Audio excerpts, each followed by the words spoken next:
2015 के आसपास तक इंडिया में ई कॉमर्स का मतलब अमेज़न और फ्लिपकार्ट तक लिमिटेड था, बट तभी मार्केट में एंट्री हुई मीशो की, जिसने बिल्कुल एक अलग प्रॉब्लम पे अपना फोकस शिफ्ट किया।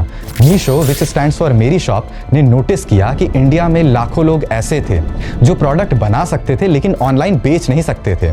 हाई कमीशन, जीएसटी कॉम्प्लेक्सिटीज और ऑपरेशनल कॉस्ट्स उनके लिए एक एंट्री बैरियर की तरह काम कर रहे थे।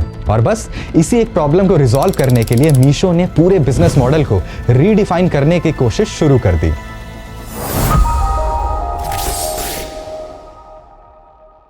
Welcome to Business Breakdown. Today we are going to simplify Meesho's success story and its business model for you. And हम एक key question को आंसर करने की कोशिश करेंगे, and that is this business model actually sustainable?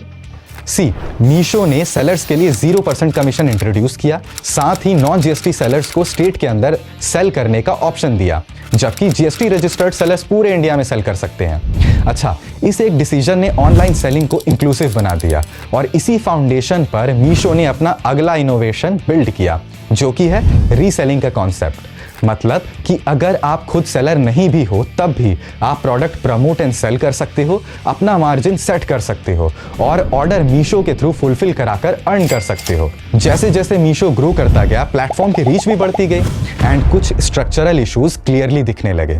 For example, Meesho के customers ज्यादातर price के लिए आते थे, ब्रांड के लिए नहीं। इसका मतलब ये था कि जैसे ही डिस्काउंट्स कम होंगे, डिमांड पर इसका डायरेक्ट इंपैक्ट होगा और एक लॉयल कस्टमर बेस बिल्ड करना मुश्किल होगा। लो वैल्यू प्रोडक्ट्स और सीओडी हैवी ऑर्डर्स का कॉम्बिनेशन लॉजिस्टिक्स के लिए चैलेंजिंग साबित हुआ। रिटर्न्स, रिवर्स लॉजिस्टिक्स और फेल्ड डिलीवरीज ने यूनिट इकोनॉमिक्स पर कॉन्टिन्यूअस प्रेशर डाला एंड मीशो का बिजनेस स्केल बढ़ने के साथ साथ ये कॉस्ट कम नहीं हुए बल्कि और बढ़ गए। लो एंट्री बैरियर का एक साइड इफेक्ट ये भी दिखा कि सेलर क्वालिटी कंसिस्टेंट नहीं रह पा रही थी। प्रोडक्ट मिसमैच, डिलीवरी इश्यूज और अनरिलायबल सेलर्स के कारण कस्टमर ट्रस्ट को काफी नुकसान पहुंचा। लेकिन इन चैलेंजेस के सामने मीशो ने ब्लाइंड एक्सपेंशन का रास्ता नहीं चुना। इंस्टेड कंपनी ने इंटरनल करेक्शंस पर फोकस किया, लाइक सेलर क्वालिटी चेक्स और रेटिंग सिस्टम्स को स्ट्रॉन्ग किया गया, फेक और लो परफॉर्मेंस प्रोडक्ट लिस्टिंग्स को रिमूव किया गया, लॉजिस्टिक्स पार्टनर्स और डिलीवरी फ्लोस को ऑप्टिमाइज किया गया। साथ ही हैवी डिस्काउंटिंग से धीरे धीरे डिस्टेंस बनाने की कोशिश शुरू हुई। And when Meesho was making all these changes, company को एक इंपॉर्टेंट रियलाइजेशन हुआ and it was that reselling model growth के लिए इफेक्टिव था लेकिन long term sustainability and profitability के लिए काफी नहीं था।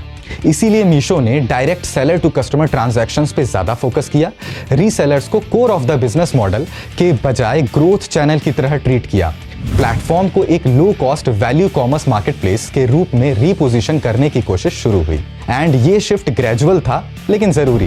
मीशो के विजन ने ग्लोबल इन्वेस्टर्स का ध्यान अट्रैक्ट किया। सॉफ्ट बैंक, प्रोसेस और मेटा जैसे इन्वेस्टर्स ने मीशो को फंड्स प्रोवाइड करें क्योंकि ये प्लेटफॉर्म टियर 2 और टियर 3 इंडियन सिटीज तक अपनी रीच बढ़ा चुका था।